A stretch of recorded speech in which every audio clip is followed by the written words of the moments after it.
દક્ષિણ ગુજરાતમાં મેઘરાજાએ એવો કહેર વરસાવ્યો છે કે જનજીવન જ નહીં, હવે વેપાર ધંધા પણ પાણીમાં ગરકાવ થઈ ગયા. સૌથી ખરાબ સ્થિતિ સુરતની છે, જ્યાં એક જ દિવસમાં પડેલા 14 ઇંચથી વધુ વરસાદે શહેરની આર્થિક ધમની સમાન બજારોને કરોડો રૂપિયાનું નુકસાન પહોંચાડ્યું.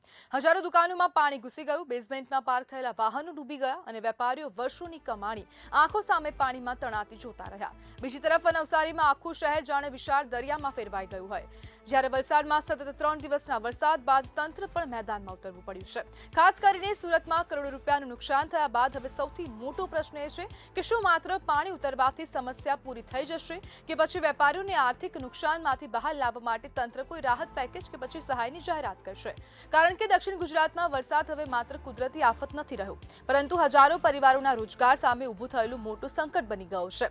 અને સુરતની સ્થિતિ હાલ ખૂબ કફોડી બની ગઈ છે, કારણ કે સુરતમાં જે પ્રમાણે દ્રશ્યો સામે આવી રહ્યા છે, ખૂબ વરસાદ પડ્યો છે. 14 ઇંચ જેટલો વરસાદ પડી ગયો છે, જેના કારણે અનેક વિસ્તારો જળબંબાકારની સ્થિતિ સર્જાઈ છે. હવે સુરત શહેરમાં બોટ ફરતી થઈ ગઈ છે અને બોટોના આધારે હવે લોકોનું રેસ્ક્યુ પણ કરવામાં આવી રહ્યું છે. સાથે સાથે હવે લોકોને તો હાલાકી પડી રહી છે, પરંતુ હવે વેપારીઓને પણ ખૂબ હાલાકી પડી રહી છે. સુરતનું પોદાર માર્કેટ હોય, પોદાર આર્કેટ હોય, તેમાં પણ હવે વરસાદી પાણી ગ્રાઉન્ડ ફ્લોર આખું ડૂબી ગયું હતું. લોકોને ખૂબ મુશ્કેલી પડી રહી છે, વેપારીઓને ખૂબ કરોડો રૂપિયાનું નુકસાન થયું હોય તેવા પ્રકારની માહિતીઓ પણ સામે આવી રહી છે. અને આજ બધી આપણી સાથે ચર્ચા કરવા માટે સામાજિક કાર્યકર્તા ધર્મેશ ગામી જોડાઈ ગયા છે. ધર્મેશભાઈ, સુરતની હાલત પર તમારું શું કહેવું છે? સુરતની હાલત બસ સુરત થઈ ગઈ છે અને આમાં 50% તંત્રનો સીધો વાંક છે. જે રીતના તંત્રએ એલર્ટ જાહેર કરેલું, માનનીય કમિશનરશ્રીએ, માનનીય કલેક્ટરશ્રીએ, તો પણ ગઈકાલે જે ચેરમેનો હતા એ એમનું પદ ગ્રહણ કરવામાં ક્યાંક ને ક્યાંક એના તાઇફા કરતા હતા. 2-3 કલાક ત્યાં એ બધા જહેમત ઉઠાવતા હતા. અરે ભાઈ, તંત્રએ એલર્ટ કરેલું છે, સ્કૂલ કોલેજો બંધ રાખવાનું કીધું છે, તો તમે કદાચ પદ ગ્રહણ 1 દિવસ પછી કરો, શું ફરક પડે? અને ઘણી બધી જગ્યાઓ પર મેટ્રોનું કામ ચાલે છે, સિડકોનું કંપનીનું કામ ચાલે છે. વરાછા જે પોદાર માર્કેટની વાત કરીએ તો ત્યાં યસ પ્લાઝા પણ છે. હવે આ લોકોએ સિડકો વાળાને કઈને હેરાન થઈ ગયા. 2 દિવસમાં કરી દીધું, 5 દિવસમાં કરી દઈશું. જે ડ્રેનેજનું જે મેન નાકું છે તે બંધ કરવામાં આવ્યું છે, જેના કારણે પાણી વધારે પચી ગયું છે. બાકી 2006માં પણ પોદાર માર્કેટની અંદર પૂરનું પાણી નતું આવ્યું, તો આ વખતે કેમ આવ્યું? એટલે ક્યાંક ને ક્યાંક જે પ્રી મોન્સૂનના નામે જે કામગીરી થઈ છે એ કામગીરી પોકળ થઈ છે.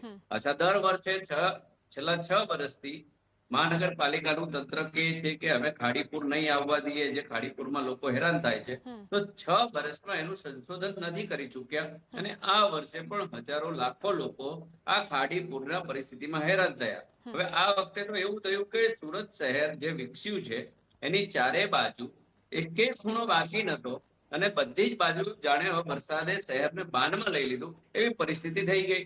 વરાછા કો, અડાજણ કો, વેસુ કો, સચિન કો, ડિંડોલી કો, આ તમામ એરિયાઓ, વડોદરાનો એરિયો, આ બધા જ બ્લોક થઈ ગયેલા.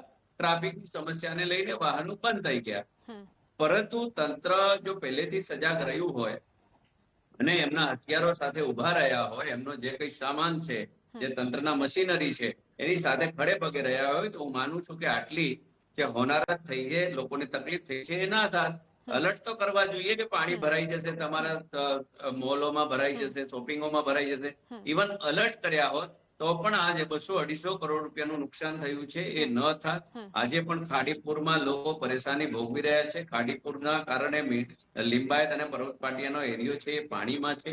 આ લોકો છેલ્લા 6 વર્ષથી 1 પણ રૂપિયો એમને કોઈ સહાય મળી નથી અને તંત્ર કે સરકાર કઈ સહાય આપવા પણ માંગતી નથી. ઇવન કોઈ કોલરે ફોન કર્યો છે, માનનીય ત્યાં મેયરશ્રીને પણ કરેલો છે ને કોઈ અધિકારીને બી કરેલો છે પોદારના લોકોએ, તો એ લોકો એમ કહે છે કે ભાઈ અમે પાણી કાઢવા માટે અમે કોઈ મશીનરી તમને નહીં આપીએ, તમારે સ્વૈચ્છિક કાઢવું પડે. અરે આ માનવતાનું કામ છે, કદાચ મશીનરી આપી હોત તો પાણી નીકળી શકે. એટલે ફ્લડ ગેટ, જે 14 ફ્લડ ગેટ બંધ કરી દીધા, એના કારણે આ પરિસ્થિતિ વધારે વિકટ બની છે. એટલે તંત્રનો ક્યાંક ને ક્યાંક હું માનું છું. અચ્છા, માનનીય કુમાર કાનાણી જે ધારાસભ્ય છે એ પણ કહી રહ્યા છે કે આમાં તંત્રની ક્યાંક ને ક્યાંક ફેલ્યુરિટી છે. વરસાદ કઈ દક્ષિણ ગુજરાતમાં પહેલી વાર નથી આવ્યો. આ માની શકીએ કે આ વખતે થોડો વધારે વરસાદ આવ્યો છે, પરંતુ મેટ્રોએ સૌથી વધારે નુકસાન કર્યું હોય તો આ શહેરના લોકોનું કર્યું છે. મેટ્રોની જે લાઈન ગઈ છે તે લોકોએ જે એસએમસી ની ડ્રેનેજો છે તોડી નાખેલી છે. એનું જે વ્યવસ્થિત કામ કરવું જોઈએ એ નથી કર્યું અને આ મેટ્રો ના સંકલન સમિતિ હોય, મહાનગરપાલિકાની સમિતિ સંકલન સમિતિ હોય, આ બેનો ક્યાંક ને ક્યાંક તાલમેલ નથી અને મેટ્રો વાળા ગાંઠતા નથી. એના કારણે પરિસ્થિતિ આ થઈ છે. ધર્મેશભાઈ, તમે સ્ટાર્ટિંગમાં કીધું કે 50% તંત્રનો વાંક છે, બીજો 50% કોનો વાંક?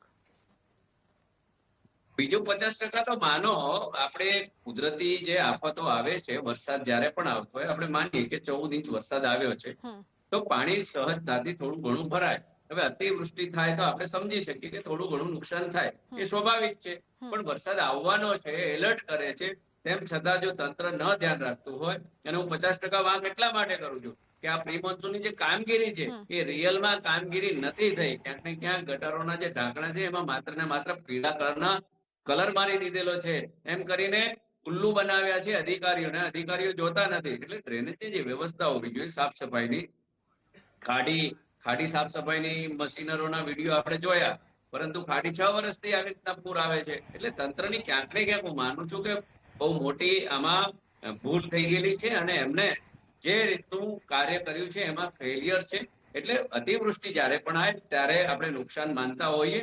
ઘણી બધા ઉપરવાસમાં વરસાદ વધારે પડ્યો છે, એના કારણે વરસાદ આવ્યો છે, આપણે સમજી શકીએ, પણ એની પૂરતી વ્યવસ્થા હોય. હવે તમે જુઓ કે અહીંયા કમિશનર લેવલના વ્યક્તિને બેસાડવામાં આવ્યા છે, તેમ છતાં જે જૂના કમિશનરને બોલાવીને પાછું એમને સોપરત કરવામાં આવ્યું કે સુરત શહેરની પરિસ્થિતિ આવી થઈ છે. હવે તમે જુઓ તો જે અધિકારી એ જ લેવલના બેસાડો ને કે જેને સુરતની પરિસ્થિતિ ખબર હોય, જે તમારું સોલ્યુશન કાઢી શકતા હોય.